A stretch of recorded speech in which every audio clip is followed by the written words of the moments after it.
반갑습니다. 오늘 12장, 맞아요. 오늘 17장까지 제가 나가려고 계획을 세웠고요. 이제 다음 주면 요한복음이 끝나고요. 그 다음 주부터 사도행전을 이제 시작합니다. 기대가 됩니다. 저 사도행전. 진짜 한 2년 만에 다시 하는 것 같은데요. 사도행전은 해도 어려워요. 그죠? 바울의 선교 1차 여행, 2차 여행, 3차 여행, 또 로마 선교까지 이게 드라마처럼 이렇게 쭉 이어져 있기 때문에 또 그 사건 속에서 또 바울의 말씀을 꺼내야 되는데, 요번에 그래서 제가 좀 사도행전 할 때 사도행전하고 각 바울의 서신을 이렇게 비교해서 그렇게 해 나가면 조금 더 재밌게 나갈 수 있겠다 생각했고요. 자, 오늘 12장 여러분 잘 아시는 사건입니다. 무슨 사건이죠? 요한복음 12장?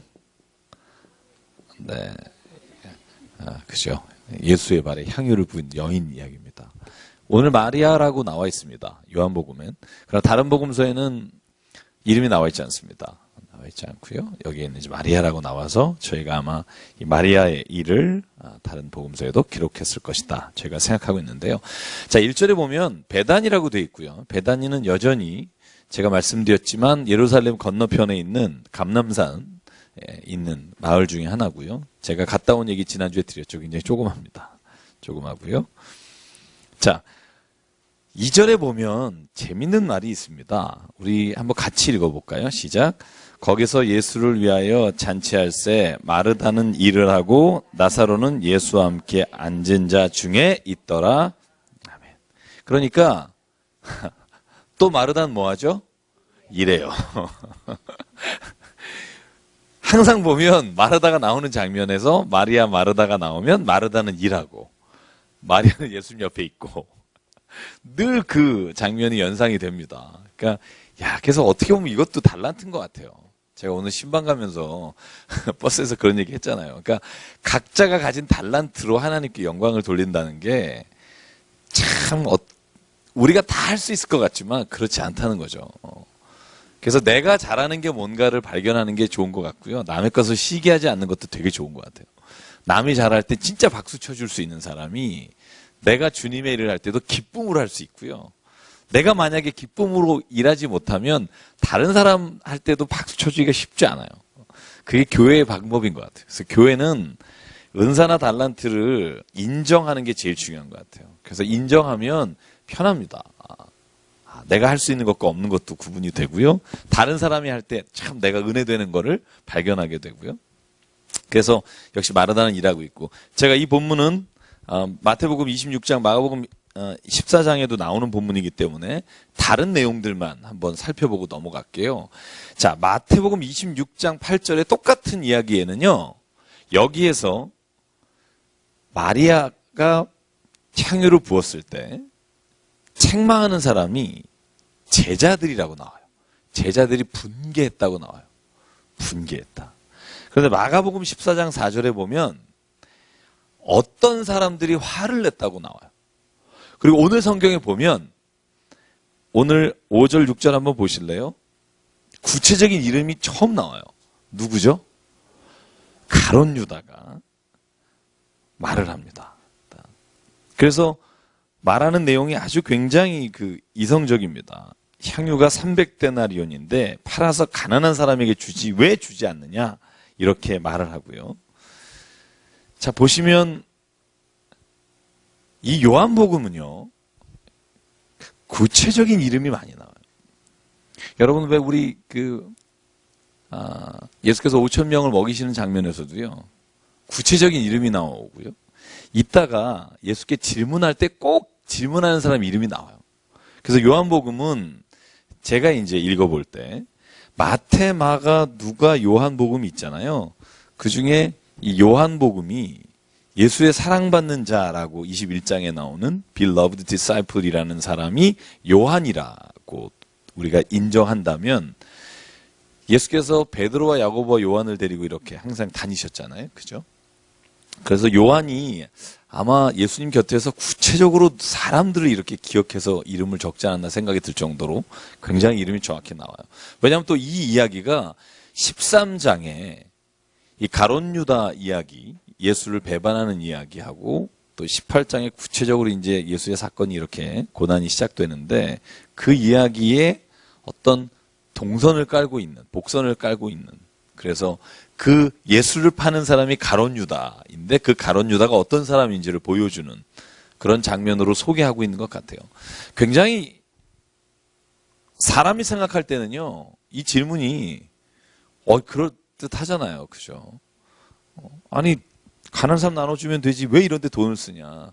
근데 예수님은요, 굉장히 여기에 대해서 제자를 책망하거나 이렇게 하지 않으시면서 예수께서 대답하시는 장면을 한번 읽어볼게요. 자, 7절, 8절인데요. 같이 한번 읽겠습니다. 시작. 예수께서 이르시되 그를 가만두어 나의 장래할 날을 위하여 그것을 간직하게 하라. 가난한 자들은 항상 너희와 함께 있거니와 나는 항상 있지 아니하리라 하시니라. 아멘. 자, 보시면 예수님이 이렇게 말씀하시죠. 그 여인은 지금 나의 장례를 준비한다. 이 말은 다시 말하면 다른 제자들은 다 예수께서 죽는다고 그렇게 얘기를 해도 믿지 않고 있다. 그냥 듣기는 들어도 한 귀로 흘리고 있는데 마리아는 그걸 믿고 예수님의 장례를 준비하는 유일한 여인이고요. 그래서 16절 제가 지지난주에 읽었습니다만 이렇게 돼 있어요. 제자들은 처음에 이 일을 깨닫지 못하다가 예수께서 영광을 얻으신 후 이게 뭐죠? 십자가에 돌아가시고 부활하신 이후에야 예수께서 이것을 기록한 것과 사람들이 예수에 한 것이 생각났더라 이렇게 되는 거죠. 그러니까 나중에 깨닫는 거죠. 그래서 십자가의 길까지 가지 못하고 실제로 마리아는 예수님의 십자가 밑에 어머님과 함께 있었던 여인 중에 하나라고 우리가 알고 있거든요. 그런 걸 보면 아마 마리아는 이 말씀을 믿은 여인이라는 걸 알 수 있고요. 그러니까 실은 우리가 가난한 사람도 도와야 되죠. 구제해야 되죠. 그런데 어떻게 보면 신앙인에게 가장 중요한 것 중에 하나는 우리가 믿음으로 하나님과 함께하고 하나님과 예배하는 게 제일 중요한 것 중에 하나라는 거죠. 이 두 개가 결코 나눠지거나 분리하거나 어느 것 하나가 다른 것보다 못하지 않고 오히려 오늘 예수님 말씀을 비춰보면 우리가 이 세상에서 하나님과 예배하며 하나님과 교통하는 것이 우리에게 제일 중요한 일이다라는 걸 강조하시는 거라고 생각합니다. 그래서 오늘 예수께서 이 말씀을 하시고요. 마리아는 칭찬받는 여인이 나오고요.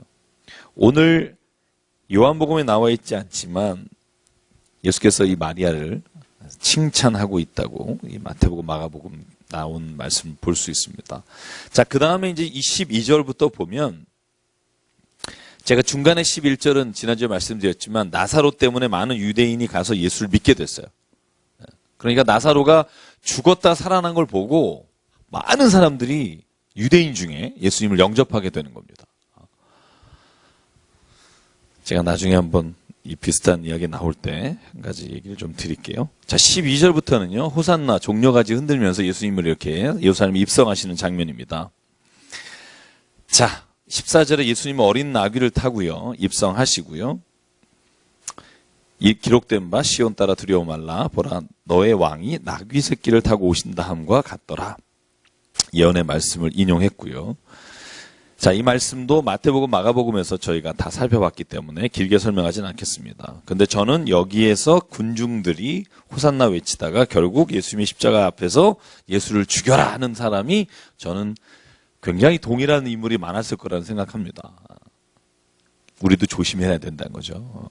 우리도 예배는 드리지만 마지막까지 믿음을 지키는 자가 많지 않을 거다. 이런 말씀 보면 약간 그 위기도 느끼게 되고요. 실제로 우리의 믿음이라는 게요. 참 보잘것없잖아요. 저만 그런가요? 안 그러세요? 어느 날은 정말 믿음이 막 산을 찌를 것 같다가 정말 조금만 이렇게 오면 제가 이따가 예수님이 죽으시고 부활하시는 장면 가시기 전에 제가 영화 하나를 봤어요. 천국에 다녀온 소년이라는 영화를 제가 우리 교인 중에 한 분이 꼭 보라고 그래서 제가 보면서 굉장히 많이 울었어요. 근데 뭐 때문에 울었냐면 목사님 이야기예요, 목사님. 목사님 아들 아주 4살인가? 천국에 갔다 왔는데 목사님이 안 믿어요. 그리고 사모님도 그렇고. 근데 나중에 점점 목사님 믿게 되고요. 아이는 갔다 온 얘기를 그냥 순수하게 하는데 그 얘기를 목사님이 교회에서 했다가 운영위원이 불러요. 다시는 그런 얘기 하지 말라고. 우리 교회를 이상한 교회로 만들지 말라고. 그래서 괴로워하는 이런 장면들이 있는데요. 그 장면 전에 제가 믿음에 관한 얘기를 하면서 생각난 게 뭐냐면 이 목사님이 굉장히 고통이 많아요. 그 어려움을 당해요. 그래서 본인도 이렇게 뭐 다치고 그래서 병원에 입원하고 계속 그런 어려움이 나오고 돈이 밀려서 집세를 못 내고 막 이런 어려움들이 계속 많이 와요. 막 겹쳐요. 그때도 막 견뎌요. 믿음으로 막 그러다가 이 아들이 죽게 돼요. 죽게 되는 그 수술에 들어갔을 때 하나님 앞에 기도하는 장면이 있는데요. 저는 C.S. 루이스 영화에 이런 비슷한 장면이 하나 나오는데 그때 이 목사님이 앉아서 하나님께 기도해요. 하나님, 내가 내 다리가 부러졌을 때 그리고 내가 이 신장 결석이 있어서 그 고통을 참아낼 때 이 돈이 없어서 너무 힘들 때 내가 하나님 원망한 적 없다. 나는 하나님만 바라봤다. 그런데 기도하다 저는 이 장면이 너무 싫어요. 기도하다 본인이 열받아요. 흥분하면서 근데 이제는 내 아들을 데려가요. 그리고 발로 차고 막 의자를 뒤집어 엎으면서 내가 이거 막 이러려고 나를 불렀어요. 막 이러면서 화를 내는 장면이 있어요. 그래서 저는 그 장면 보면서 되게 울컥했어요. 그러니까 이게 목사로서 정말 교인들 앞에서나 사람들 앞에서 이렇게 설교하고 고난을 이겨내라 말하면서 이제 수술실로 들어가는데 어떻게 되냐면 맹장이 터져서 복막염이 4, 5일 되다 보니까 온 곳에 다 퍼진 수술 들어가면서 의사가 어렵다고 얘기를 하니까 중보기도를 부탁하면서 부인은 전화하고 목사님은 발로 팍 차는데 연기를 너무 잘하시더라고요. 그래서 저는 그러면서 제가 생각한 게 그거예요. 야, 내가 만약에 저런 인생에 있어서 어려움이 올 때 주여 저는 주님 의지합니다. 이렇게 기도를 할까? 아니면 거기에 나오는 목사님처럼 발로 기도실에 혼자 앉아있을 때 아무도 없을 때 확 걷어차면서 하나님 이러려고 날 불렀냐고 막 이렇게 소리를 지를까? 믿음은 바라는 것들의 실상이요 보지 못하는 것들의 증거다. 히브리서 말씀처럼 실제로 우리는 보지 못하는 걸 본 사람들이잖아요. 봤다고 믿는 사람, 그죠? 그러나 실제로 본 사람 없어요. 천국 본 사람 없고 예수님 얼굴 본 사람 없고 그 아이는 예수님 얼굴 봐서 그리기까지 해요. 근데 실은 우리에게는 그런 직접적인 어떤 본 현상은 없지만 우리가 성경에 나오는 많은 이야기와 또 나의 삶 가운데 하나님께서 함께했던 그 어떤 하나님의 체험이 또 예수께서 보여주신 것들을 우리가 바라보고 나가는 거잖아요. 그래서 어떻게 보면 이 신앙이라는 게 믿음 생활을 하면 할수록 더 우리가 집중해야 되는 게 뭐냐 하면 우리에게 보여지는 현상이 아니라 우리가 말씀을 통해서 그 말씀이 내 안에서 확신이 되고 믿어지는 일이 계속 지속적으로 있지 않으면 저는 한순간에도 무너질 수 있는 게 우리가 확신하고 있는 이 믿음이라는 생각이 들어요. 젊은 사람들 젊은 때는 열심히 교회 나오잖아요. 그러다가 어느 한순간에 또 교회를 떠난단 말이에요. 우리 집사님처럼. 그랬더니 한 20년 뒤에 이렇게 오죠. 근데 그래 그 믿음이라는 게 그때는 막 믿음과 열정과 일을 하는데 그게 진짜 믿음에서 하는 건지 아니면 인간적인 열정이고 관계 때문에 하는 건지 저는 그런 것들이 늘 점검이 되지 않으면 나의 믿음이라고 생각하는 게 착각일 수도 있다. 진짜 나는 예수 그리스도를 살아계신 하나님을 내 모든 온몸과 내 생명과 이 모든 것들을 숨 쉴 때마다 깨달은 게 아니라 내가 지금 있다고 생각하고 믿고 있다고 스스로가 확신하는 거다. 그래서 저와 여러분에게 가장 필요한 게 뭘까? 저는 지금부터라도 내 생명과 내 모든 것이 진짜 하나님께로부터 왔습니다라는 것은 내가 성경 말씀을 근거해서 그냥 믿고 갔으면 좋겠어요. 세상에 어떤 일이 오든 흔들리지 않는 그런 믿음을 가진 사람이 돼야, 저는 그래야만 우리가 세상에서 승리하며 살 수 있지, 그렇지 않으면 순간순간마다 세상과 별 차이가 없이 살아갈 것 같다는 생각이 들 때가 많습니다. 그래서 여기 있는 군중들, 여기는 막 예수님 막 외치지만, 그랬더니 18절에요. 자, 이 표현이 저는 정말 정확한 표현이라고 보는데요. 같이 읽을게요. 시작. 이에 무리가 예수를 맞음은 이 표적 행하심을 들었음이러라. 그러니까 표적을 들었기 때문이지 진짜 믿었기 때문은 아닌데, 그러니까 가서 보니까 십자가에 무력하게 재판받고 채찍맞고 피 뚝뚝 흘리는 예수 보니까, 야, 이건 내가 잘못 왔다 이런 생각이 드는 거죠. 그 말씀은 온데간데 없고, 그러니까 그 자리에서 아유, 저 사람보다는 오히려 바라바가 낫겠다 이런 생각이 드는 거죠.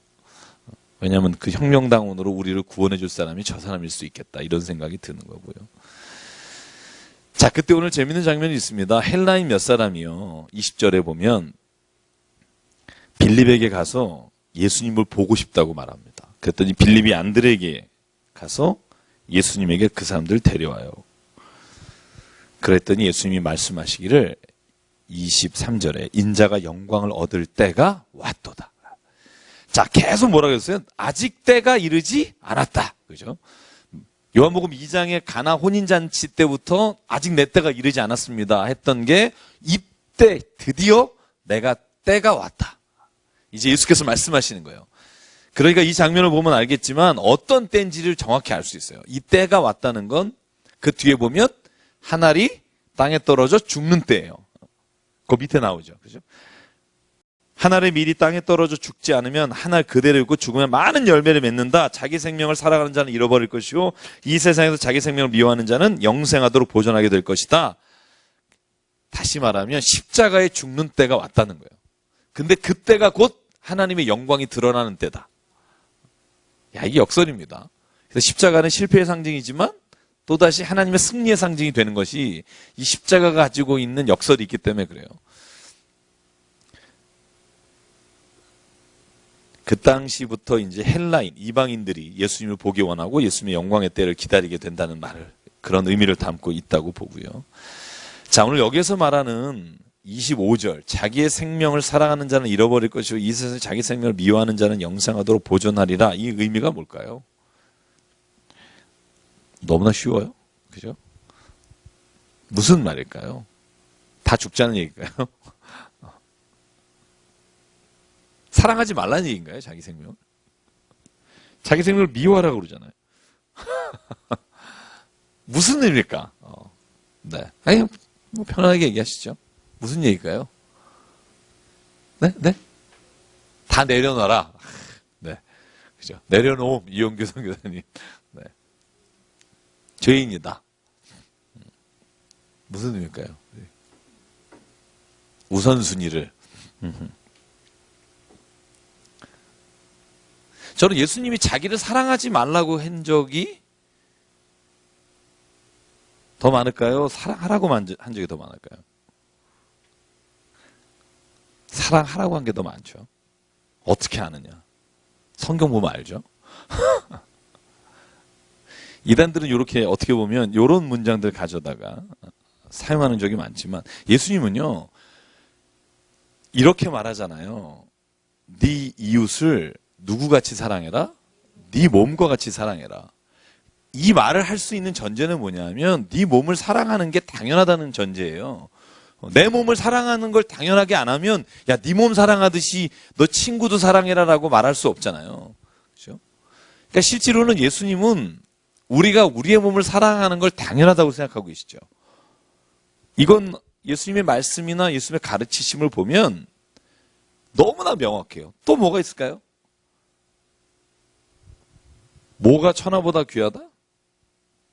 그죠? 한 생명이. 그러니까 한 영혼이 천하보다 귀한 거예요. 한 영혼이. 그죠? 그러니까 실은 예수님은요, 한 사람을 사랑하고 한 사람의 소중한 가치를 무시한 적이 없어요. 사람들이 이걸 읽으면서 오해할 때가 있는데, 너의 생명을 미워하라는 말은요, 이 본문에서만 우리가 예수님의 말씀의 의미를 받아야지 이것이 예수님이 가르쳤던 모든 자기 생명을 생각하는 것에 대한 핵심이라고 생각하면 안 된다는 거예요. 여기에 말하는 본질이 뭐냐면요. 예수께서 이제 십자가의 길을 걸어가시잖아요. 그죠? 이제 내 때가 온 거잖아요. 영광을 드러낼 때, 하나님의 영광을 드러낼 때. 그러면 예수님은 지금 자기 생명을 버리는 거잖아요. 포기하는 거잖아요. 그런데 예수님은 제가 지난주에도 자살도 아니냐 뭐 이런 질문을 했다고 그랬잖아요. 저한테. 예수님이 십자가 죽는 거 알면서 가는 건 자살 아니에요. 막 이런 청년 있듯이 그런 의미가 아니라 예수께서 자기의 생명을 귀한 줄 알지만 그러나 이 생명이 하나님 앞에 쓰임 받는 것 자체를 하나님이 예수께서 역설적으로 말하는 거예요. 그러니까 내 생명을 사랑하는 자는 그러니까 내 생명에 집착해서 이걸 바꿔 말하면 제가 여기다 뭐라고 썼냐면 자신의 생명을 왜곡되게 사랑하며 이기적인 사랑으로 자기를 생명을 부지하는 자. 저는 우리가 하나님이 우리의 생명을 사랑하기를 원하시지만 왜곡된 부정적 의미로서 이기적인 사랑하는 걸 원하지 않으신다는 거죠. 하나님이 우리에게 주시는 사랑은 뭐냐면 이 생명이 하나님으로부터 왔기 때문에 소중히 여기고 간직하고 존중하는 것은 하나님이 원하는 사랑이지만 이것을 사랑하기 위해 다른 사람을 죽이고 해하고 뺏는 사랑이 있잖아요. 여러분 세상에 오늘 그런 일이 얼마나 우리 집사님 오늘 개업 예배 갔다 그런 얘기 하셨잖아요. 그죠? 사업하다 보면 남을 밟고 죽이지 않으면 크게 하기가 쉽지 않은 그런 사랑. 그죠? 그러니까 나를 사랑하는 것이 예수께서 원하시는 건 나를 깊이 사랑하는 마음을 가지면 다른 사람에 대해서도 똑같은 사랑을 하나님이 주셨다는 걸 깨달아야 되는데 나만 사랑하신다는 생각이 강해서 나의 사랑이 오히려 다른 생명과 사람을 죽이는 도구가 되는 사랑, 저는 그 사랑을 말한다고 봐요. 그러니까 오히려 그런 자기를 사랑하는 왜곡된 사랑은 오히려 저는요, 우리가 이 세상을 살아가면서 하나님 말씀 안에서 오히려 미워하는 자가 돼야 된다고 저는 역설한다는 생각이 들고요. 예수님 결코 자기 생명을 사랑하지 않는 사람을 원하지 않으십니다. 자기 생명을 사랑하는 사람을 원하지만 그러나 보다 더 궁극적인 건 내가 사랑하는 내 생명이라면 누군가의 생명도 귀하다는 걸 깨달을 수 있는 사람. 그게 쉽지 않죠. 그죠? 일단 사람은 자기가 배불러야 되기 때문에 자기 먼저 사랑할 수밖에 없고요. 자, 그래서 오늘 24절을 잘 봐야 돼요. 24절에 보면 하늘의 밀이 떨어져 땅에 죽지 않으면 하늘 그대로 있고 죽으면 많은 열매를 맺는다. 이 열매가 뭘까 하는 거예요. 열매. 여러분 성경에 열매란 단어가 진짜 많이 나와요. 예수께서 하신 말씀 비유 중에 열매가 정말 마태복음 3장, 마태복음 7장, 마태복음 그러니까 요한복음 15장 열매 많아요. 열매란 단어. 열매가 뭘까요? 갈라디아서 5장 16절로 나오죠. 열매가 뭐죠? 2장 23절이죠. 뭐죠? 그렇게 많이 나오는데 열매가 뭘까? 생각해 보셨어요? 한번 깊게. 열매가 뭘까? 열매가 뭘까? 그죠? 네? 행실. 그쵸? 보통 열매 그러면 우리가 교회 안에서 하는 어떤 걸 말할 때가 많은데 성경의 원문의 예수님 말씀을 쭉 보면 여러분 마태복음 7장 한번 보실래요? 마태복음 7장만 한번 보고 가죠. 마태복음 7장. 7장 20절과 21절. 자, 좋은 열매는 아름다운, 그죠? 좋은 나무는 좋은 열매를 맺고 나쁜 나무는 나쁜 열매를 맺는다. 그 이야기를 쭉 하신 이후에 20절, 21절 같이 읽을게요. 시작. 그럼 그들의 열매로 그들을 알리라. 나더러 주여 주여 하는 자마다 다 천국에 들어가는 것이 아니요 다만 하늘에 계신 내 아버지의 뜻대로 행하는 자라야 들어가니라. 그러니까 열매에 대해서 쭉 말씀하시고 나온 다음에 결론적으로 말하기를 그들의 열매로 그들을 알아볼 것이다. 그들의 열매로 그들을 알아볼 것이다 라고 말하는 의미 다음에 주여 주여 하는 자마다 천국 가는 게 아니라 하나님의 뜻대로 행하는 자마다. 마태복음 3장에 똑같이 열매에 관한 말씀이 나오는데 마태복음 3장 8절에 이런 말이 있습니다. 회개에 합당한 열매를 맺어라. 자, 요한복음 15장에 나는 참 포도나무요 너희는 가지니 하나님은 농부다 이 얘기하면서 열매가 쫙 나와요. 열매에 관한. 한번 요한복음 15장 보실래요? 읽으셨죠 다. 그죠? 자, 2절 같이 읽어볼게요. 요한복음 15장 2절. 자, 열매에 대해서 한번 생각해보고 가죠. 2절 시작. 물은 내게 붙어 있어 열매를 맺지 아니하는 가지는 아버지께서 그것을 제거해 버리시고 무릇 열매를 맺는 가지는 더 열매를 맺게 하려 하여 그것을 깨끗하게 하시느니라. 자, 8절 시작. 너희가 열매를 많이 맺으면 내 아버지께서 영광을 받으실 것이요 너희는 내 제자가 되리라. 16절 시작. 너희가 나를 택한 것이 아니요 내가 너희를 택하여 세웠나니 이는 너희로 가서 열매를 맺게 하고 또 너희 열매가 항상 있게 하여 내 이름으로 아버지께 무엇을 구하든지 다 받게 하려 함이라. 아멘. 열매요. 예수님이 하신 말씀 중에 가장 많은 비중 중에 하나가 열매 맺는 거예요. 열매 맺는 거. 아까 우리 박 집사님 말씀하신 대로 행실과 관련된 게 많아요. 행함이라는 뜻이 많고요. 근데 그 행함이라는 게 눈에 보이는 행함만이 아니라 갈라디아서의 바울의 말씀을 보면 성령의 9가지 열매처럼 내적인 성품과 내적인 삶의 변화도 열매도 포함한다는 거죠. 그래서 실은 이 열매를 그 뒤에 17절의 본문을 보면 아하 이거로 요약할 수 있겠네? 제가 혼자 그런 생각이 들었어요. 바로 열매를 맺어라 한 다음에 17절에 같이 읽죠. 요한복음 15장 17절 시작. 내가 이것을 너희에게 명함은 너희로 서로 사랑하게 하려 함이라. 그죠? 그래서 한번 이제 멀리 돌아왔으나 행함이 결국 사랑이에요. 그러니까 자기의 생명을 사랑하는 자, 자기의 생명을 미워하는 자 이런 얘기로 나오지만 결국은 성령의 9가지 열매 첫 번째도 사랑이에요. 그죠? 예수께서 말하는 모든 것의 핵심은 사랑이에요. 그러니까 내가 행하는 것도 내가 구원받으려고 행하는 게 아니라 사랑하기 때문에 행해야 되는 거고. 내가 모든 일에 있어서 하나님이 원하시는 대로 내가 그 뜻대로 행하는 것 역시도 사랑으로 해야 되는 거고. 억지로 행하면 그건 하나님 보시기에는 행한 게 아닌 거예요. 참 어려워요. 그래서 소가 이렇게 끌려가듯이 가서 행한 게 아니라 내 마음이 온전히 사랑하는 마음으로 그 일을 해야 하나님은 내 뜻대로 거하는 사람이라고 말하거든요. 그래서요, 신앙생활을 한다는 게 처음에는 굉장히 쉬워 보이지만 저희가 깊이 들어가면 이 행함은 결론이 이래요. 저는 내가 할 수 없는 거다. 하나님이 내 안에 거하시고 내가 너희 안에 거하는 것처럼. 그러니까 예수님은 결국은요, 요한복음 15장에 어떻게 가냐면 그래서 16장까지 가면 딱 하나로 귀결돼요. 그러므로 내가 너희 안에, 너희가 내 안에 거하라. 그러면 무엇이든지 구하는 대로 너희가 응답받을 것이다. 이 말을 우리는 막 구하면 하나님이 주실 것이다. 그래서 우리가 기도하면서 응답받기를 원하지만 전체적으로 보면 제가 느낌이 뭐냐면 네가 이 행함, 하나님이 말씀하신 열매를 맺으려면 사랑이 있어야 되는데 그 사랑은 너의 힘으로 도저히 할 수 없고 할 수 있는 방법이 딱 하나 있다. 보혜사 성령이 너에게 오시면 성령 안에 거하라. 성령이 너의 안에 거하고 그러면 네가 진짜 사랑할 수 있다. 그러면 열매를 맺을 수 있는 거지. 네가 열매를 맺겠다고 애쓰고 죽어야지 그러면 죽다 살아나는 게 더 혈기가 왕성해요.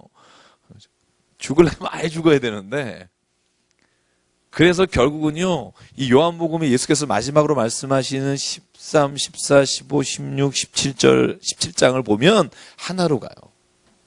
내 안에 거하라. 야, 그래서 그게 그냥 내 안에 거하라 이런 게 아니라 이 전체적인 내용을 쭉 보면서 깨닫는 게 뭐냐면 하나님 안에 거하지 않으면 한 시간도 그걸 이룰 수 없는 존재예요. 그게 제가 볼 때 신앙생활을 하려고 하면 할수록 더 내 마음이 힘들어지는 이유 중에 하나인 것 같아요. 왜냐하면 내가 온전히 성령 안에 거하지 않고 행하면 행하고 나서도 내 마음이 상하게 되고 좋은 일 하고 나서도 성질나고. 여러분 그런 적 없어요? 저만 그래요? 용서해놓고 또 굉장히 찝찝하고 막 이런 거 있어요. 그래서 오늘 말씀하시는 게 그겁니다. 네가 죽어야 열매를 맺는다. 이 말을 다시 바꿔보면 이런 거죠. 너는 죽고 예수가 살아야 된다. 예수가 내 안에 사시면 진짜 열매를 맺을 수 있다.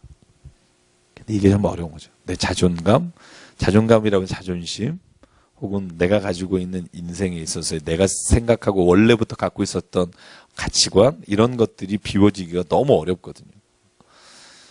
자, 그래서 오늘 26절 같이 읽을게요. 이건 12장 26절입니다. 네. 자, 같이 읽죠. 시작.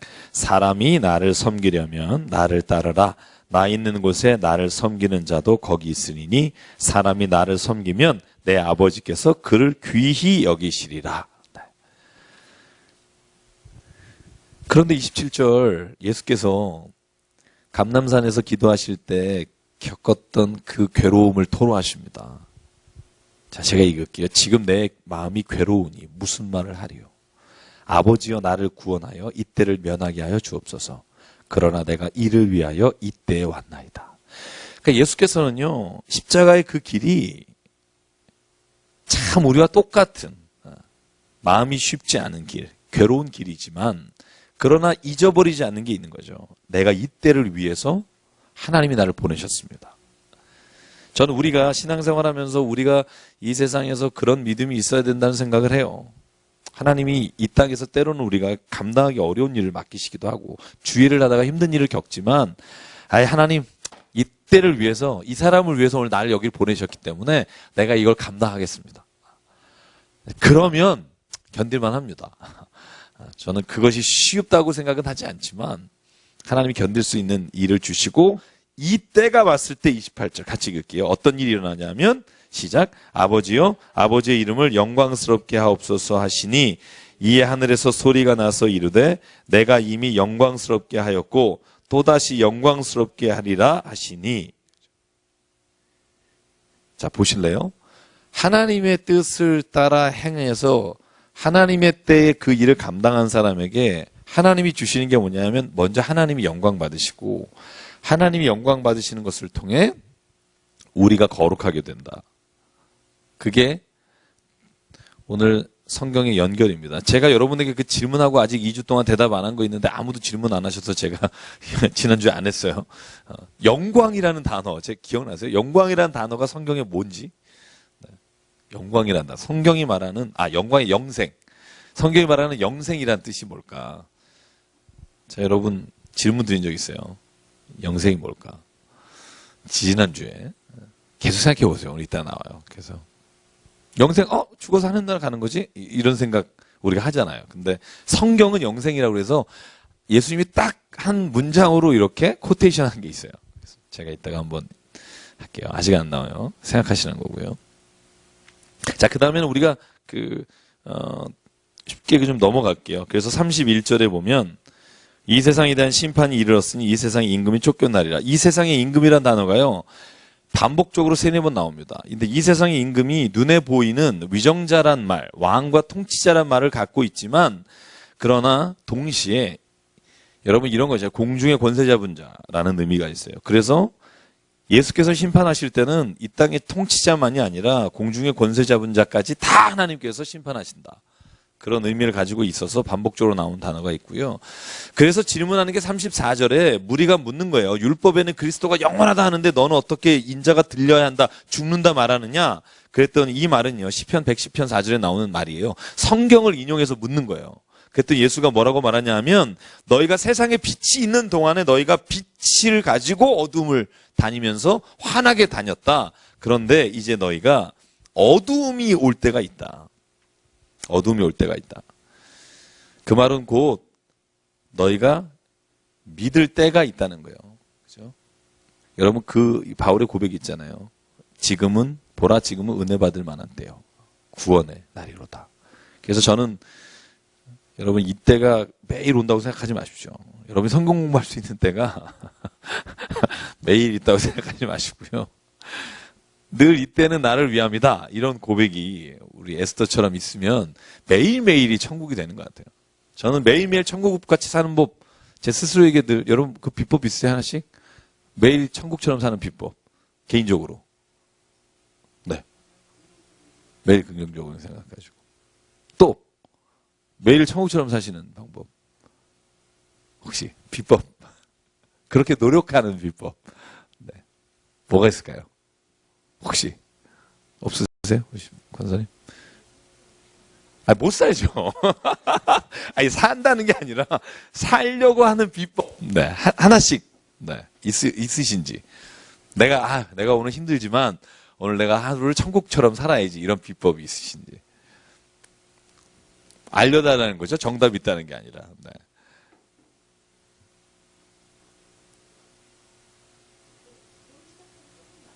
기도를 시작하면. 네. 또 없으세요? 우리 뒤에. 우리 이승준 선생님. 매일 천국처럼 사는 비법. 있을 것 같아서.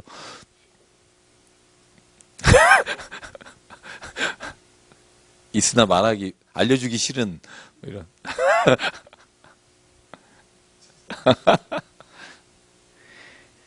모르겠어요. 뭐. 네. 처음 하듯이.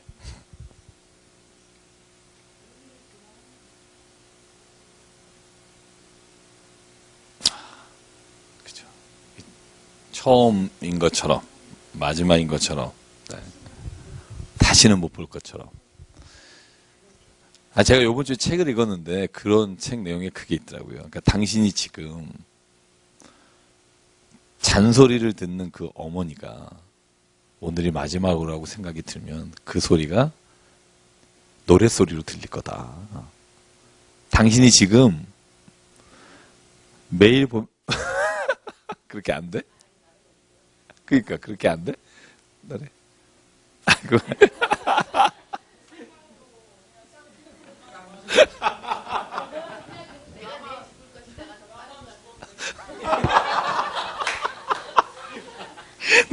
나만 죽고 상대방은 계속 똑같아. 그래서 신앙생활이 힘든 것 같아요. 그래서 왜 제가 어젠가 제가 그 얘기를 한 것 같아요. 그러니까 오늘 제가 개업예배 가서 얘기 드렸구나. 어제부터 생각하고 있었던 거여서 아마 제가 개업예배 가서 나온 것 같은데 가끔은 진짜 정말 저는 교회 일도 일이거든요. 저는 목사지만 일이에요. 그러니까 일을 하다 보면 내 마음에 이렇게 거리끼는 일들이 있어요. 뭐 저 간판 문제도 제가 지금 또 해결해야 될 문제고 또 그래서 어떤 때는요, 제가 기도하다 하나님 내가 진짜 조용하게 혼자 하나님만 만나고 또 이렇게 내가 100을 줬는데 1 겨우 주는 이런 데 말고 다 100을 줄 수 있는 공동체를 만들어서 거기서 그냥 우리가 하나님만 찬양하고 살면 죄도 안 짓고 얼마나 좋을까. 그래서 이단들이 그렇게 공동체 생활을 하나 막 그런 생각을 가끔 하는데 저는 그때마다 생각하는 게 변화산이에요. 변화산에 예수께서 제자 셋을 데리고 올라갔을 때 엘리야와 모세와 예수님이 흰 옷을 입고 대화할 때 베드로가 뿅 가잖아요. 그래서 주여 여기다가 장막을 짓고 여기서 삽시다. 그때 예수님이 뭐라 그러냐면 내려가자. 왜냐하면 그건 우리가 영원한 나라에 하나님이 예비하신 곳이고 제가 천국에 다녀온 소년 영화 보면서 거기는 정말 이미 우리에게 허락된 곳이라고 믿는다면 이 땅에서 하나님은 우리에게 미션을 주신 거다. 이 미션은 예수께서 말씀하신 것처럼 아버지가 나에게 맡기신 양을 하나라도 잃어버리지 않으려고 예수께서 오셔서 십자가에 죽으셨다. 그러므로 제자들에게 부탁하실 때 그러잖아요. 내 양을 너에게 맡긴다. 요한복음 21장 베드로에게 예수님 하신 말씀이 내 양을 쳐라. 이때 베드로 네 양이 아니라 내 양이에요. 아이예요. 예수께서 내 양을 쳐라. 그러니까 실은 베드로도 마찬가지고 제자들도 똑같은 생각 아니겠어요? 세상 살다 보면 세상의 법과 부딪히는 게 있고 사랑과 부딪히는 게 있을 텐데 그때 예수께서 말씀하신 게 뭐냐 하면 너는 이곳에서 내 양을 쳐라. 끝까지 한 사람이라도 내가 버리지 않고 포기하지 않는다. 너도 그 일을 맡아라. 그래서 저는 미션 임파서블이에요.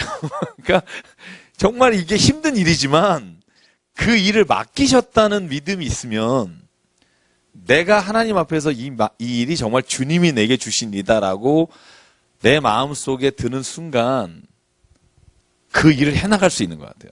근데 왜 안 되느냐 하면 제가 고백적인 얘기입니다. 어떤 땐 되고 어떤 땐 안 돼요. 근데 내가 어떤 때 안 되나 보면 내가 무장 해제한 곳 있잖아요. 내가 편하고 싶은데 집, 가까운 사람 이게 안 돼요. 왜냐면 여기는 내가 이쪽은 내가 세상 그래 내가 참고 인내하고 웃고 막 그러는데 이쪽 동네는 내가 좀 쉬고 싶고 내가 위로받고 싶고 근데 이곳에서 내가 또 그 일을 감당하는 게 너무 힘들 때 결국은 그래서 하나님에게 나와서 혼자 무릎 꿇는 시간밖에 없는 것 같아요. 혼자서 하나님 앞에 하나님 내가 이 일을 감당하기 어렵습니다. 진짜 힘듭니다. 그 고백을 하는 삶이 없으면 이길 수 없을 것 같아요. 그래서 저는 우리가 다 하나님의 미션을 받은 사람이다, 사명을 받은 사람이다라고 생각하는 거 저는 그것이 굉장히 중요하다는 생각이 들어요. 오늘을 천국처럼 살려면 나를 향해서 다가오는 세상의 모든 어떤 나를 넘어뜨리려고 하는 사람, 나를 힘들게 하는 모든 일들로부터 하나님이 내게 사명을 준 사람이다. 내가 이 사명자는 그래서 그걸 이길 수 있는 힘을 주시는 것 같아요. 그러니까 목회자가 여러분 똑같잖아요. 똑같은데 좀 더 견디는 이유는 그래도 내가 사명을 받았다. 이렇게 믿기 때문이지 실은 똑같아요. 상처받고 힘들고 아픈 거는 똑같아요. 저는 그것이 다르지 않다고요. 제가 요즘 화요일날 그 CTS 방송 1시간 하면서 우리 교단뿐 아니라 우리 교계에 있는 목사님들하고 계속 방송을 같이 하면서 어제도 제가 두 목사님, 큰 교회 하시는 목사님하고 대화를 나누면서 그분들도 참 별로 다르지 않다. 그분들도 교회를 떠나 있는 걸 너무 좋아하시더라고요. 휴가 갔다 온 얘기하는데 너무 좋았다고. 막 그런 걸 보면서 이분들도 힘든 게 있겠구나. 사람이라. 근데 그런데도 말의 마지막은 그런 거예요. 그래도 하나님이 주신 일이니까 이 일을 잘 맞춰야 된다는 사명감 하나로 그걸 이기는 것 같아요. 그래서 제가 개업 예배할 때 늘 말씀드리지만 그 회사가 주님이 나에게 맡겨주신 곳이다. 내가 주님이 사명을 주신 곳이다 라고 해야 이기지 아니면 이기기가 어려운 것 같아요. 가정도 마찬가지예요. 여기도 내 사역지라고 생각해야지 여기서 쉬려고 그러다가 큰일 나는 경우 많아요. 무장해제했다가 이게 성적 나오고 막 이러니까 그래서 역시 주님 안에 거하는 것밖에 없고 저는 사명을 생각하는 것밖에 없다고 생각해요. 다 사명입니다. 따지고 보면 내가 오늘 일어나서 누구를 만나는 것도 사명자로 가야지 그렇지 않으면 또 시험 듭니다. 사람 만나서 그 사람의 태도나 이런 거에 시험 들고 내가 너보다 못한 게 뭐 있냐 이렇게 생각이 들면서 또 내 안에서는 또 힘듦이 있고 그래서 이 믿음이죠. 마지막 때 하나님이 이 모든 세상 권세를 물리치신다. 그래서 때가 있습니다. 때가. 당신에게 그 일이 맡겨준 게 감사해야 합니다. 왜냐하면 그것도 때가 있기 때문이고요.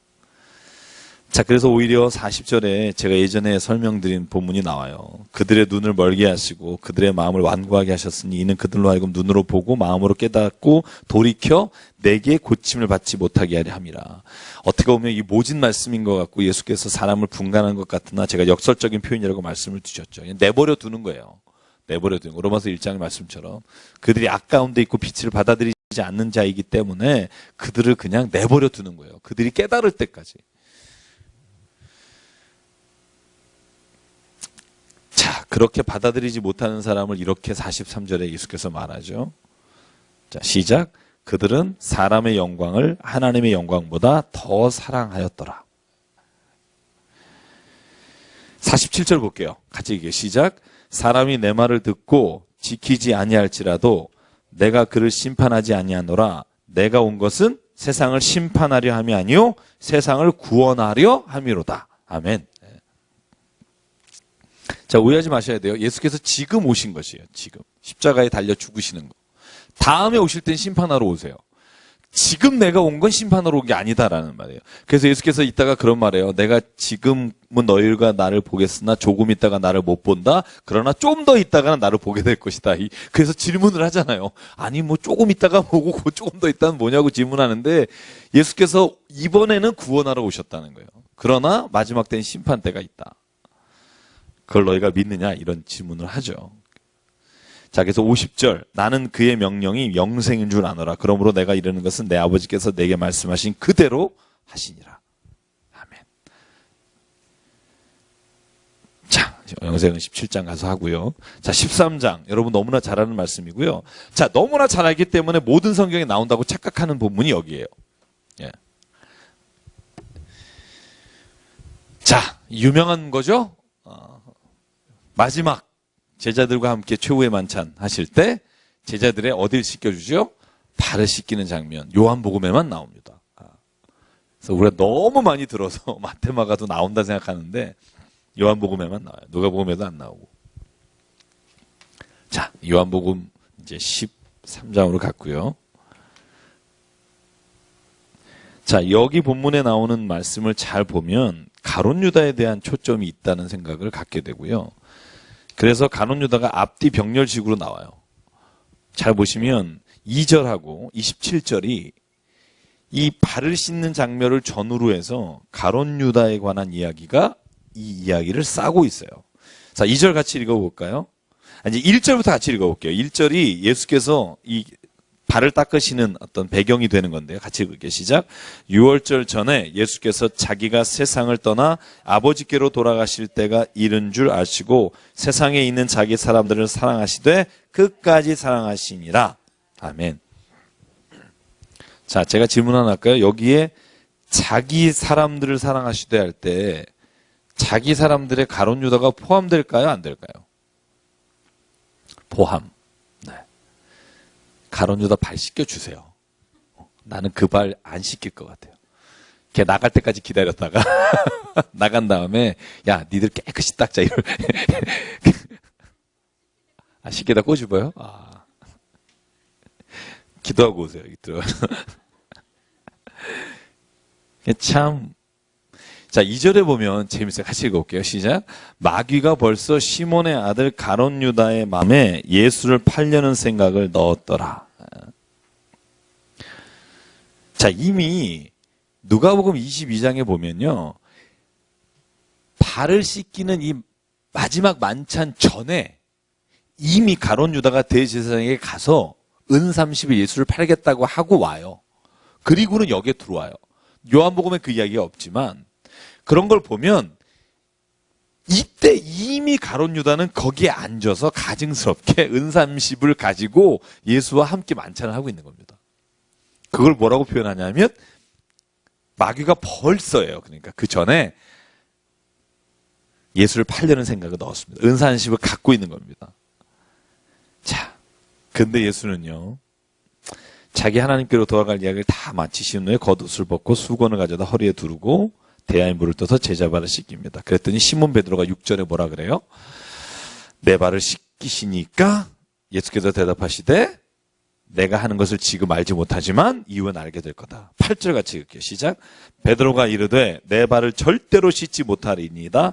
예수께서 대답하시되 내가 너를 씻어주지 아니하면 내가 나와 상관이 없느니라. 9절 시몬 베드로가 이르되 주여 내 발뿐만 아니라 손과 머리도 씻어 주옵소서. 머리보다 가슴이 앞서는 사람. 네, 베드로. 그죠?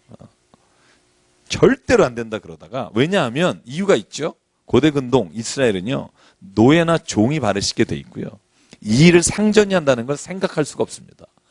그런데 예수는요. 여태까지는 이런 일이 없었다는 걸 알 수 있어요. 왜? 이런 일이 있었다면 제자들이 자연스럽게 했겠죠. 절대로 안 됩니다. 이렇게 안 했을 겁니다. 그러니까 예수께서도 이 일은 지금 처음 하시는 거예요. 제가 저번에 한번 설명드린 적 있어요. 예수께서 죽기 이틀 전이에요. 그죠? 이틀 전. 그죠? 하루 전이네요. 하루 전이에요. 하루 전. 그러면 잡혀서 6시간 만에 돌아가시니까요. 예. 뭐 거의 그죠? 이 저녁이고 바로 아침에 달려서 오후에 돌아가세요. 그러니까 실은 이게 불과 조금 있다가 돌아가실 거잖아요. 예수께서 하신 마지막 일이에요. 그죠? 이거 하시고는 기도하러 가시다가 바로 잡혀가시거든요. 죽기 전에 마지막 하고 싶은 일. 예수님은 발 닦는 거였죠.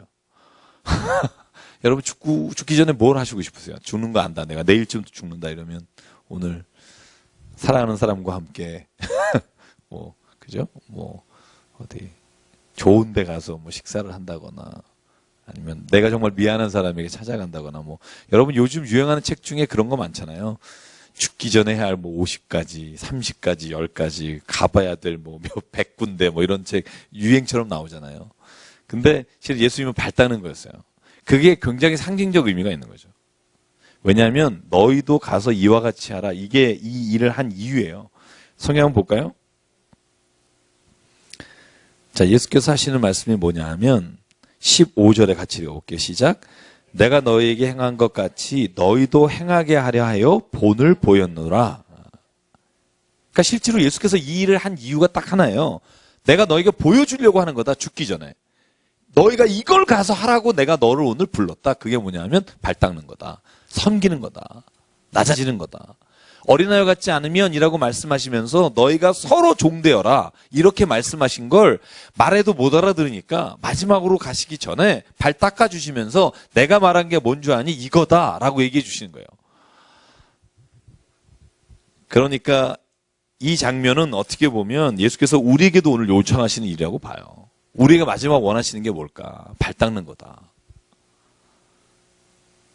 참, 무좀인 사람은 닦기 힘들죠. 예수님도 참, 특히요, 제가 왜 이런 얘기 드냐면, 우리는 지금 발을 보호하는 시대잖아요. 옛날에는 그냥 양말 없이 샌들 신고 다녔던 때거든요. 발이요, 엄청 험했다고요. 더러운 것도 정말 더럽지만, 가보시면 알겠지만, 광야라는 길이요, 발이요, 한 번 걷고 나면 시커매져요. 양말 신어도. 근데, 그곳에서 샌들 신고 다녔다고 생각해 보세요. 그 거친 발 하며 이거 발 닦는다는 게 그래서 우리가 생각하는 그 낭만적인 일이 아니고요. 우리가 뭐 세족식 이렇게 얘기하지만 정말 천한 일이에요. 근데 예수는 그 일을 하시거든요. 제자들에게 요청하시고. 그래서 저는 이 일 자체가 오늘 하나님께서 예수를 통해서 우리에게 주시는 사명이라고 보는데요. 오늘 27절을 먼저 볼게요. 27절에 가룟 유다 얘기가 좀 나와요. 자, 2절 읽었고 27절. 자, 같이 읽겠습니다. 시작. 조각을 받은 후 곧 사탄이 그 속에 들어간지라. 이에 예수께서 유다에게 이르시되 내가 하나님 하라 하니라. 자, 네가 하는 일을 속해하라 하시니. 자, 여기 보면 사탄이 두 번 들어가잖아요. 그죠? 2절에 벌써 들어갔다 그랬는데 또 여기 들어가요. 그래서 어떤 사람 제가 얘기했잖아요. 가룟 유다도 예수님께서 십자가에 죽는 일에 일조한 거 아니냐. 하나님의 사명을 받고 그를 십자가에 죽는 일에 이렇게 쓰임받는 게 아니냐. 이런 얘기를 한 사람이 있다고 말씀드렸잖아요. 실제로 그런 책들도 있는데 여기를 주목해서 보면요. 사탄이 그때 딱 들어간 게 아니고요. 이미 그 안에 사탄의 마음이 있는 거예요. 자, 주목해서 보셔야 돼요. 예수께서 베드로에게 주는 그리스도 살아계신 하나님의 아들이십니다. 고백한 다음에 마태복음 16장에 보면 예수가 말하죠. 야, 바요나 시몬아, 진짜 너에게 그걸 알게 하시는 하나님이시다. 칭찬한 이후에 내가 이제 인자가 고난을 당하고 십자가에 죽고 이 얘기를 하니까 주여 절대로 그렇게 할 수 없습니다. 그럴 때 예수께서 뭐라 그래요? 사탄아 내 뒤로 물러가라 이렇게 말하잖아요. 그러니까 사탄이 그에게 들어갔다, 사탄이 그를 움직였다 이런 표현들이 실은 성경적 표현으로 보면 내가 그 사탄의 마음을 취했다는 의미를 갖고 있어요. 여러분 그래서 모세 이야기 보면 여러분 출애굽기 보면 바로의 마음을 하나님이 강팍하게 하사, 그죠? 강팍하게 하사 발음도 힘들어, 그죠? 계속 반복해서 나오거든요. 그러면은 아니 모세는 바로는 가만히 있는데 안 할라 그랬는데 하나님이 그 마음을 강팍하게 해서 10번이나 이스라엘 백성으로 하여금 인내하도록 하기 위해 바로를 쓰셨다. 이렇게 생각하는 경우가 있는데 성경은요. 누구를 강팍하게 한다거나 사탄이 들어갔다고 할 때 그걸 피동적으로 들어갔다는 게 아니라 내 마음에 그 일을 취할 마음을 갖게 됐다는 걸 의미하는 거예요. 여러분 구원도 내가 얻었다 말하지 받았다라고 말하지 내가 구원을 취했다 이렇게 말해요? 아니요. 구원을 선물로 받은 거예요. 근데 구원을 선물로 받은 사람과 구원으로 선물을 못 받은 사람을 구분한다 할 때 그 구분의 기준이 뭐냐는 거죠. 내가 그 구원을 믿음으로 받았느냐 안 받았느냐가 포함되어 있어요. 마찬가지예요. 사탄이 그 마음에 들어갔다는 건요. 여러분 괴테 그 파우스트 읽어보셨어요? 괴테 파우스트 맨페스토 팰러스인가요? 그 이렇게 유혹하는, 그죠? 유혹하는 그 인물을 보면 딜을 해요, 딜. 너무 원하는 게 있어요. 그러면 야, 내가 이거 해줄게. 그럼 너 영혼을 나에게 바쳐라. 그죠? 실제로 내가 의지적으로 내가 원하는 무엇을 위해서 내가 그것을 취하는 행동을 성경은 사탄이 그 마음에 들어갔다 강팍하게 하셨다라는 표현을 쓰지만 거기에는요 포함된 게 의지적으로 자기가 그걸 선택한 게 포함되어 있어요. 그래서 이 부분은 절대 오해가 없었으면 좋겠어요. 제가 늘 말하지만 나머지 11명도 예수님 팔고 싶었을 때가 없겠어요. 자기를 3년 동안 끌고 다니다가 이제 죽겠다는데 베드로만 해도 그거 견딜 수 없는데 그러나 그 사탄의 유혹을 취하지 않은 거예요. 팔아버리겠다. 예수를 돈을 받고 하겠다는 걸 이 사람들은 의지적으로 취하지 않은 거고 가룟 유다는 그걸 의지적으로 찾아가서 대제사장에게 내가 예수를 넘기겠다. 내가 입 맞추는 자가 그다. 가서 입까지 맞추고 이미 그 마음에 사탄이 주는 유혹을 취했다는 거죠. 그래서 잘 보시면 저는 우리에게도 똑같은 유혹이 이 세상에서 있다고 봐요. 신앙의 길을 걸어가다가도 결국 이걸 내가 의지적으로 이걸 취하느냐가 안 취하느냐가 결국 하나님이 보시기에 그가 하나님의 뜻대로 행했느냐 안 했느냐의 기준이 된다고 봐요. 그래서 굉장히 저는 이 본문이 굉장히 중요한 본문이라고 생각하고요. 자, 20절을 한번 볼게요. 다시 올라가서 예수께서 말합니다. 나를 영접하는 자는 누구를 영접하는 거다? 나를 보내신 이를 영접하는 거다. 그러니까 우리가 왜 예수 그리스도를 통해 하나님의 나라에 들어간다라고 말할 때 예수님이 말씀하시는 의미가 뭐냐면 예수를 영접하고 예수를 하나님의 보내신 자로 믿고 예수께서 하신 모든 것이 이루어질 거라고 믿는 것은 곧 하나님을 믿는 것이라는 거예요. 왜냐하면 누구도 하나님을 본 사람이 없기 때문에 하나님의 직통계시 받는다는 것처럼 위험한 게 없어요. 그래서 예수님이 이 땅에 하나님이 어떤 분인지 알려주시기 위해 인간의 몸으로 오셔서 하나님의 뜻을 전하시고 가셨다. 내 사명은 이것이니 너희로 하여금 이것을 믿게 하는 것이다. 이게 얼마나 어렵겠어요. 그런데 내가 성령 안에서 믿음을 가지면 그 일이 내게서 이루어진다는 거고요. 자, 그래서 13장의 마지막만 한번 볼게요. 30절 볼게요. 자, 29절 30절 같이 읽을게요. 시작. 어떤 이들은 유다가 돈꾀를 맡았으므로 명절에 우리가 쓸 물건을 사라 하시는지 혹은 가난한 자들에게 무엇을 주라 하시는 줄로 생각하더라. 유다가 그 조각을 받고 곧 나가니 밤이러라. 자, 예수께서 27절에 야 유다에게 이르시되 내가 하는 일을 속히 하라. 자, 이걸 또 하나님의 뜻을 이루어라 이렇게 예수께서 하신 말씀으로 이해하는 경우가 있는데요. 예수께서 그 말씀을 하시는 의미가 뭘까요? 저는 이 성경을 가만히 읽어보면요. 예수께서 이렇게 말하시면서 그 마음에 어떤 마음을 가지고 말씀하셨을까? 자, 여러분, 자식이 나쁜 짓 해요. 근데 말려요. 죽도록 말렸어요. 여러 번 기회를 줬어요. 자, 예수께서 지금 나와 함께 손을 넣은 자가 그 사람이다. 그러면 사람들이 다 알게 되잖아요. 그러니까 지금 본문의 말씀에 뭐라고 그래? 29절에 다른 제자들은 유다한테 먹을 걸 사러 보냈나 보다 이렇게 생각하는 거잖아요. 그러면 다른 사람이 알았다는 걸 유다도 알았을 거예요. 그죠? 나와 함께 손을 넣는 자가 근데 가룟 유다 이렇게 됐을 거예요. 그러면 뭘 의미한 걸까? 예수께서 얘다. 그러니까 얘 조심해라. 이미 내일이면 끝날 일인데 그거 얘기하시는 걸까요? 저는 그렇게 봐요. 예수님은 그때라도 사람들에게 드러났을 때 그때라도 회개하기를 원하셨지 않았을까? 그러니까 마지막 순간에 그러잖아요. 가룟 유다야. 가서 네 할 일을 해라. 그럴 때도 예수님은 돌이키기를 기대하시고 하신 말이지 가서 그 일을 빨리 하라고 하신 말씀은 절대 아닐 거다. 왜냐하면 예수님이 자기의 양을 끝까지 한 명이라도 하나님 앞에 들어오시기 위해서 오셨다고 말씀하셨다면 여러분 우리도 마찬가지예요. 자녀를 말리다가 정말 안 되면 한 번 더 나가서 해봐. 이게 가서 해라는 건 아니잖아요. 가서 해봐. 이렇다고 해서 부모가 그래 가서 도둑질 해라 누구 죽여라 이렇게 말하는 게 아니라 야, 너 왜 그런 생각을 못 버리냐. 나가서 한번 해봐. 이건 하지 말라는 말이잖아요. 근데 유다는요 그 자리에서 박차고 나가요. 조각을 받고 바로 나가는 거죠. 그러니까 마지막 예수님의 회개 요청까지 거절하고요. 가서 다시는 돌아오지 않고 감람산에 와서 대제사장과 함께 예수의 볼에 입맞추죠. 자, 저는 그래서 이 본문 보면서 그 생각해요. 예수님은 가룟 유다에게 너다라는 말까지 해준 거예요. 너 지금 마음에 그런 마음 갖고 있지. 여러분, 이 정도면 섬찟해야 되잖아요. 그죠? 예수께서 이 정도 얘기해주면, 예수님도 아시네? 내가 어떻게 그래? 이래야 되는데, 손을 든 자가 그 사람이다. 그래도 가만히 있다가, 그렇게 하라가. 네? 그러고 나갔다는 건, 저는 어떻게 보면, 이 가룟 유다가 자기가 목매달아 죽을 수밖에 없는 게, 이 여러 번의 기회를 자기가 버렸다는 걸 알았기 때문일 거라고 생각해요. 예수님이 죽었다는 그죠? 죽으러 가는 모습을 듣고서, 보면서. 그래서, 근데 36절에 보면 베드로도 이런 일이 생기죠. 자, 그런데 그 중간에 이 들어간 게 약간 생뚱맞지만 예수께서 이 말씀을 꼭 넣는 이유가 뭘까? 34절, 35절입니다.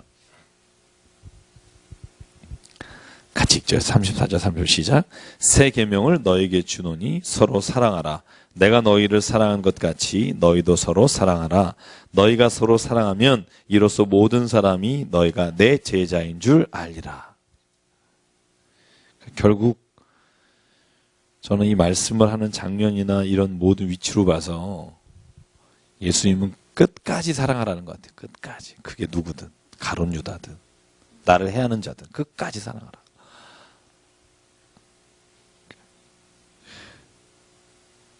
이제 베드로도 너가 날 부인할 거다. 그래서 이제 닭이 울기 전에 부인할 거다. 이 예언을 하시고요. 자, 14장 볼게요. 자, 14장은요, 여러분 뭐 읽으셔서 알겠지만 정확히 보면 세 제자의 질문과 예수님의 대답으로 되어 있습니다. 요새 구조를 보면 되게 재밌어요. 제가 이 구조를 보면서 도마가 질문하고요. 그 다음에 빌립이 질문하고요. 그 다음에 유다가 질문해요. 이건 가룟 유다가 아니고 다른 유다가 질문하는 세 질문으로 되어 있어요. 그래서 예수께서 이제 말씀을 또 전합니다. 근심하지 마라. 왜 근심하지 마라 그럴까요? 예수께서 죽으러 가신다는 걸 얘기했잖아요. 그죠? 얼마나 두렵겠어요. 정말 목자 잃은 양처럼 되는 건데, 그러니까 예수가 말합니다. 근심하지 마라.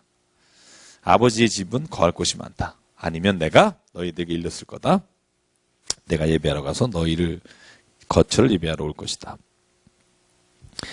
자, 4절. 내가 어디로 가든지 그 길을 너희가 아느니라. 그랬더니 도마가 이제 질문하는 거예요. 첫 번째 질문. 질문이 뭐죠? 같이 읽죠. 시작. 주여, 주께서 어디로 가시는지 우리가 알지 못하거늘 그 길을 어찌 알겠사옵나이까. 예수가 대답하십니다. 6절 시작. 예수께서 이르시되 내가 곧 길이요 진리요 생명이니 나로 말미암지 않고는 아버지께로 올 자가 없느니라. 자, 예수님은요, 내가 진리라라고 말했잖아요. 그래서 진리가 너희를 자유케 하리라. 그래서 진리는 곧 예수 그리스도를 아는 것, 믿는 것이라고 제가 설명을 드렸고요. 그래서 이 도마의 질문을 보면 도마가 그 다음에 예수님이 부활하신 이후에 그죠? 믿지 못하고 하는 장면이 있잖아요. 그런 거 보면 이 말을 듣고도 깨닫지 못했다는 걸 알게 돼요. 깨닫지 못했다는 걸. 자, 그래서 예수께서 말합니다. 이제 빌립이 또 묻습니다. 두 번째 질문 맞아 볼게요. 시작. 빌립 8절입니다. 시작. 빌립이 이르되 주여 아버지를 우리에게 보여 주옵소서. 그리하면 좋겠나이다. 9절. 예수께서 이르시되 빌립아 내가 이렇게 오래 너희와 함께 있으되 내가 나를 알지 못하느냐? 나를 본 자는 아버지를 보았거늘 어찌하여 아버지를 보이라 하느냐? 10절. 내가 아버지 안에 거하고 아버지는 내 안에 계신 것을 내가 믿지 아니하느냐? 내가 너희에게 이르는 말은 스스로 하는 것이 아니라 아버지께서 내 안에 계셔서 그의 일을 하시는 것이라. 11절. 내가 아버지 안에 거하고 아버지께서 내 안에 계심을 믿으라. 그렇게 못하겠거든 행하는 그 일로 말미암아 나를 믿으라. 자, 20절 한 번 더 읽어볼게요. 시작. 그날에는 내가 아버지 안에 너희가 내 안에 내가 너희 안에 있는 것을 너희가 알리라. 자, 그날이 누구냐 언제냐 하면 예수께서 부활하신 이후에 그죠? 성령이 오셔서 그때는 진짜 내가 너희 안에 너희가 내 안에 있는 것을 알게 되리라. 세 번째 질문 22절입니다. 유다가 질문하는데요. 같이 읽어볼게요. 시작. 가롯이 아닌 유다가 이르되 주여 어찌하여 자기를 우리에게는 나타내시고 세상에는 아니하려 하시나이까. 23절 예수께서 대답하여 이르시되 사람이 나를 사랑하면 내 말을 지키리니 내 아버지께서 그를 사랑하실 것이요 우리가 그에게 가서 거처를 그와 함께 하리라. 24절 나를 사랑하지 아니하는 자는 내 말을 지키지 아니하나니 너희가 듣는 말은 내 말이 아니요 나를 보내신 아버지의 말씀이니라. 아멘. 쉽게 말하면 이런 거예요. 하나님 왜 우리에게는 나타내시고 다른 사람에게 안 나타내셨습니까? 그렇게 물을 때 예수님 말씀하는 건 뭐냐면 어차피 나를 사랑하는 사람은 내 말을 듣겠지만 어차피 나를 사랑하지 않는 사람은 내 말을 안 지킬 거다. 제가 아까도 그런 말씀을 누구에게 드렸는데요. 사람은 자기가 믿고 싶은 걸 믿어요. 사실을 믿지 않아요. 저는 그런 일들을 제가 자라면서 너무나 많이 봤어요. 사람은 한 사람에 대해서도요. 자기가 믿고 싶은 걸 믿어요. 쟤는 내가 싫어. 나쁜 애라고 생각하잖아요. 그러면 다른 사람이나 어떤 일이 얘가 나쁘다는 걸 증명하는 걸 너무 좋은 거예요. 이 사람이 만약에 좋은 일을 했다거나 좋은 이런 게 있잖아요. 그러면 그게 안 믿어지는 거예요. 아이고 저놈이 또 뭔가 술수를 썼구나. 사람이요. 그래요. 사람이 무엇인가를 믿고 싶은 걸 믿는다는 게 무슨 말이냐면 이미 내 마음에 누군가를 판단하고 이미 그것에 대해서 결정하고 그것에 도움이 되는 것들을 내가 모으는 거예요. 그래서 사람이요. 내 마음이 모두에게 똑같이 대하는 게 어려운 거예요. 사람이 편가르기에 아주 기똥찬 태어나면서부터 그게 있거든요. 그래서 마태복음에 예수께서 하신 말씀이 그러므로 너희는 누군가를 비판하지 말라. 너희가 비판하는 그대로 너희도 비판받을 것이다. 영어 성경은 저지예요. 판단하지 말라는 거예요. 실제로 제가 말씀드린 적 있잖아요. 내가 정말 지긋지긋하게 싫어하는 애도 친한 친구가 있다니까요. 걔를 사랑하는 사람도 있고 결혼까지 해 심지어. 그런 성격까지 내가 이해가 안 가잖아. 그죠? 그 사람은 또 친한 사람이 있다니까요. 그런 거 보면 내가 그 사람에게 대해서 가지고 있는 감정이나 그것이 나쁜 거지 객관적으로 누가 좋고 나쁘다는 걸 말하기가 참 어려운 사람이 많아요. 그래서 사람은요 그냥 자기가 믿고 싶은 걸 믿고 자기가 그렇게 판단하고 싶은 대로 판단해서 자기가 그 길을 걸어가는 경우가 있거든요. 이걸 성경은 불쌍하다고 말해요. 왜냐하면 우리가 조금만 눈을 열어보면 하나님은 선인과 악인을 딱 구분하지 않으셨어요. 왜냐하면요. 잠언이나 전도서에 보면 선인이라고 하는 자가 넘어질 때가 있고 악인이라고 하는 자가 선한 일을 할 때가 있어요. 그건 우리가 규정한 거라는 거죠. 그건 얼마든지 역전이 되는 거예요. 평생 악한 사람 없고요. 평생 선한 사람 없어요. 그건 우리가 우리의 관계 안에서 규정해 놓은 거죠. 그 틀 안에서 사는 게 고정관념이고 그게 바리새인들이 한 일이에요. 바리새인들은 창녀 혹은 세리 나쁜 놈.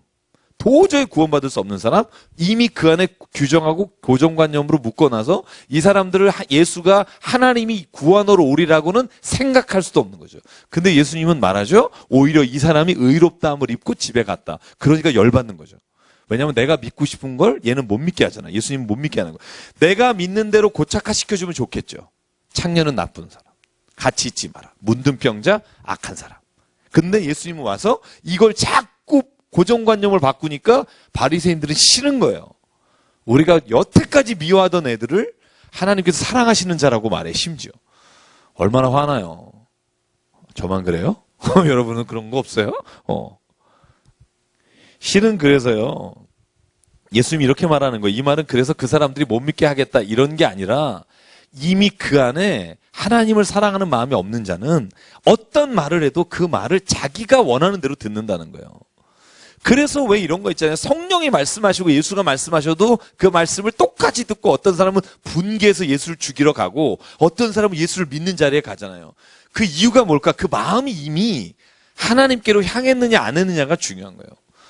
구원의 문이 모든 사람에게 열려 있는 거지 어떤 사람에게 열려 있는 게 아니고 그 구원의 진리와 그 문을 내가 믿음으로 받는 사람에게는 하나님이 그 길을 열어주시는 거고 그러니까 이거 하나님이 열어주시는 게 아니라 자기가 그 길을 버리지 않는 거죠. 그래서 실제로 신앙의 길은요 의외로 단순해요. 내가 믿으려는 마음과 하나님을 보려고 하는 그 순수한 마음이 있으면 하나님을 볼 수 있다. 그래서 예수 하신 말씀이 이해가는 거죠. 너희가 어린아이와 같지 않으면 결단코 하늘나라에 들어가지 못한다. 그 말은 뭐냐 하면 너의 마음에 순수함을 가지고 하나님을 믿기로 작정하지 않으면 네가 하나님 나라에 들어갈 수 없다.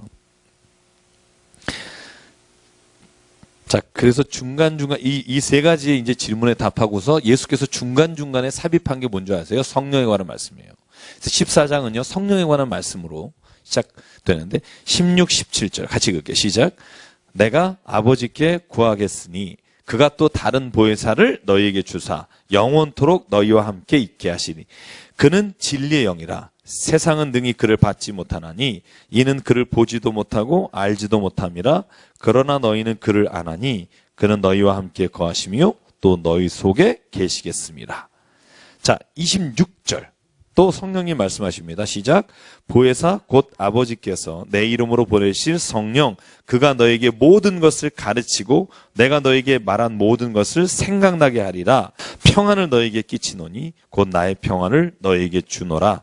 내가 너에게 주는 것은 세상이 주는 것과 같지 아니하니라. 너희는 마음에 근심하지도 말고 두려워하지도 말라. 성령이 임하면 제일 먼저 오는 것 평화입니다. 저는 그걸 확신합니다. 평안이 옵니다. 진짜 내가 성령님이 모시고 나면 내 마음에 있는 모든 미움, 내 고정관념, 내 모든 갈라진 마음들에 그 모든 게 해결된 것과 상관없이 평화가 옵니다. 내적인 평안. 저는 그 내적인 평안이 성령이 주시는 가장 큰 은혜인 것 같아요. 평안. 그래서 여러분도 성령을 구하실 때 성령인지 악령인지 구분하는 건 평안이 왔느냐 안 왔느냐고 저는 보면 된다고 생각해요. 평안이 내 마음에 왔는가. 내 마음에 조급함과 근심과 막 이런 것들이 오면 그 성령의 역사하심이 아니라고 믿으시면 돼요. 저는 그렇게 생각해요. 성령을 체험했더니 아우 막 그냥 그 인간이 정말 보기 싫어지더라. 성령 아니에요. 이건 악한 영이에요. 정말 저는 확신해요. 성령이 오면 그게 오래 갈지 안 갈지는 모르나 그때는 정말 다 예뻐요. 정말 성령의 역사하심은 그래요. 저는. 그래서 그걸 내가 얼마나 내 안에 성령의 내주하심과 성령의 다스리심이 성령의 충만하심이 늘 내 안에 있느냐 안 있느냐가 내게는 가장 큰 관건인 거죠. 성령이 내 안에 계속 계시면 그것이 쭉 가는 거고 내가 그 세상의 염려와 세상의 근심과 환난과 걱정이 올 때 내가 성령의 은혜 안에 있지 않으면 또 다시 그 마음이 나를 이제 붙잡게 되고 내가 그걸 붙잡으면 또다시 하나님과는 멀어지는 자가 되고 원수 맺는 자가 되는 거고. 20절에도 이 세상의 임금 나오죠. 제가 여기서 그건 하고 넘어가고 15장까지만 할게요. 15장. 네. 자, 제가 아까 말씀드린 열매. 어떻게 열매 맺느냐. 자, 잘 보십시오. 어떻게 열매 맺느냐. 비유로 드신 겁니다. 자, 이 비유는 우리가 너무나 잘 아니까. 나는 참 포도나무다. 이 참 포도나무란 말은 뭐예요? 가짜 포도나무가 있다는 거죠. 그죠? 그냥 포도나무가 아니라 참 포도나무다. 그죠? 그래서 우리나라도 그런 거 있잖아요. 그죠? 순복음, 참복음, 진복음 뭐 이런 거 있어요. 그죠? 그게 다 복음 갖고 부족하니까 난 진짜 복음이다. 순수한 복음이다. 뭐 이렇게 붙이는 거죠. 그죠? 자, 이 포도나무의 비유는 딱 하나예요. 우리는 가지인데 가지가 열매를 맺잖아요. 여러분, 나무에서 열매가 안 맺어요. 이 비유의 핵심은 거기에 있어요. 아버지는 농부예요. 모든 재료를 지으신 거예요. 때에 따라 햇빛을 주시고 비를 내려주시고 아버지가 모든 양분을 주시고 예수 그리스도께서 포도나무가 되셔서 그에게 접한 자, 그 안에 거하는 자에게 모든 영양분을 주시는데 열매를 맺는 곳은 가지예요. 그러니까 이 비유가 주시는 말씀이 뭐냐 하면 이 땅에서 너희의 열매를 보아 너희가 누군지 알겠다. 그리고 진짜 열매를 맺는 자가 하나님의 뜻대로 행하는 자인데 열매를 맺는 가지가 열매를 맺지 못하는 경우는 딱 한 가지밖에 없는 거죠. 야, 잘 보세요. 포도나무가 가짜가 아니고 포도나무가 건강하고 진짜라면 가지가 열매 못 맺는 이유는 하나라는 거예요. 예를 들어서 포도나무가 가짜고 병들고 시들었으면 가지가 열매를 못 맺을 수 있죠. 거기에 붙어 있어봤자. 그래서 참 포도나무라고 예수님이 말씀하시는 것을 생각해요. 진짜 그 포도나무가 건강하고 진짜 참 포도나무라면 가지가 열매를 못 맺는 이유 딱 하나, 붙어 있지 않기 때문이다. 그 안에서부터 영양분을 받지 않기 때문이다. 그러니까 그런 열매를 맺지 못하는 가지는 하나밖에 없다.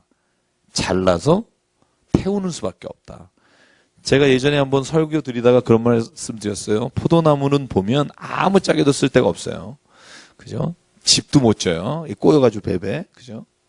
그래서 이 가지는요, 이 고등어들 말려 올라간 거 잘라서 불 때우는 것밖에 없어요. 그래서 비유로 예수님이 이 포도나무 얘기를 참 많이 하시는데, 이스라엘에 가면 올리브 나무가 감람나무잖아요. 감람나무가 영어로 하면 올리브 나무인데, 감람나무가 쫙 있고요. 포도나무가 쫙 있고요. 이 두 가지가 가장 많은 나무예요. 그래서 비유를 예수께서 이 포도나무 비유를 정말 많이 쓰시는데요. 쉽게 말하면 우리가 인생에 있어서 하나님께서 주시는 그 사명으로 열매를 맺을 수 있는 방법은 딱 하나예요. 뭐 열심히 훈련하고 노력하고 이런 거 중요하죠. 근데 그거보다 더 중요하고 근본적인 게 뭐냐면 내가 예수 안에 붙어 있는 거. 그리고 그 안에 거하는 거. 늘 영양분이 여기서부터 와야 돼요. 영양분은 세상으로부터 다 지식과 모든 걸 쏟고 내가 열매를 맺어야지. 그러면 예수의 열매가 선한 열매가 안 나와요. 나쁜 열매가 나와요.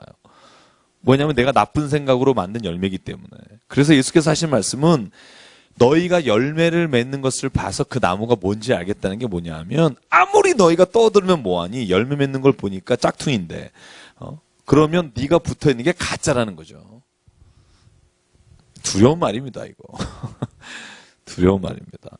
그래서 제가 7절이에요. 6, 7절 한번 읽어볼게요. 시작. 사람이 내 안에 거하지 아니하면 가지처럼 밖에 버려져 마르나니 사람들이 그것을 모아다가 불에 던져 사르느니라. 너희가 내 안에 거하고 내 말이 너희 안에 거하면 무엇이든지 원하는 대로 구하라. 그리하면 이루리라. 이걸 만사형통 예수 불패 이렇게 말씀을 읽지 마시고요. 이 말씀이 곧 우리의 인생에 있어서 합당한 열매를, 회개에 합당한 열매를 맺는데 하나님이 구하면 주신다는 거예요. 저는 그렇게 읽어야 된다고 생각해요. 이 본문을 그렇죠? 만병 통치약이나 뭘 다 준다 이런 성공 신화가 아니라 이건 정말 우리에게 가지 붙어 있는 사람에게는 하나님이 주신 합당한 열매를 주신다는 거예요. 그 합당한 행위, 합당한 모든 삶의 성품 이런 걸 하나님 주신다는 거예요. 구하면 주십니다. 안 구하니까 그렇지. 여러분 성품을 위해서 목숨 걸고 기도해 보십시오. 줍니다. 저는 확신해요. 그거 하다 말다 한 달에 한 번 하다가 또 안 되나 이러고서 또 1년 뒤에 한 번 하고 이러니까 안 되죠.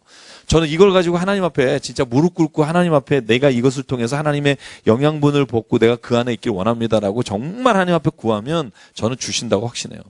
어찌 구하는 자에게 주지 않겠느냐. 근데 우리는 자꾸 그거 말고 내가 이룰 수 없는 밖에 외적인 것으로 인해 밖에 결정될 수 없는 걸 자꾸 하나님 앞에 이루어달라 그러니까 실제로는 안 되는 것도 있는 거죠. 그러나 내 안에서 내가 열매 맺을 수 있는 건 하나님이 다 주신다고 생각해요. 저는 그 경험이 우리에게 쌓여야 된다고 생각하고요. 자, 그래서 또 얘기하잖아요. 아까 얘기한 거가 똑같아요. 열매 맺는 게 뭐냐? 자, 그러면 11절, 12절 같이 읽을게요. 시작. 내가 이것을 너에게 이름은 내 기쁨이 너희 안에 있어 너희 기쁨을 충만하게 하려 함이라. 내 계명은 곧 내가 너희를 사랑한 것 같이 너희도 서로 사랑하라 하는 이것이니라. 또 사랑 나오죠. 열매 이야기 나오면 사랑 나와요.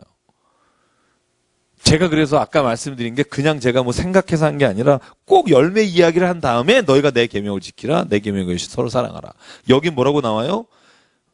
내 계명은 곧 너희를 사랑하고 너희가 사랑하라는 것이다.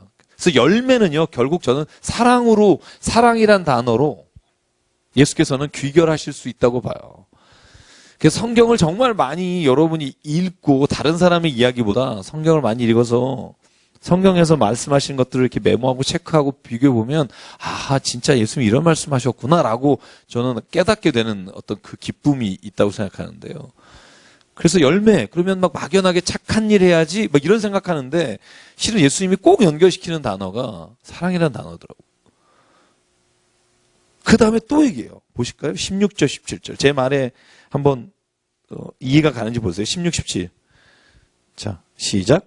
너희가 나를 택한 것이 아니요 내가 너희를 택하여 세워나니 이는 너희로 가서 열매를 맺게 하고 또 너희 열매가 항상 있게 하여 내 이름으로 아버지께 무엇을 구하든지 다 받게 하려 함이라.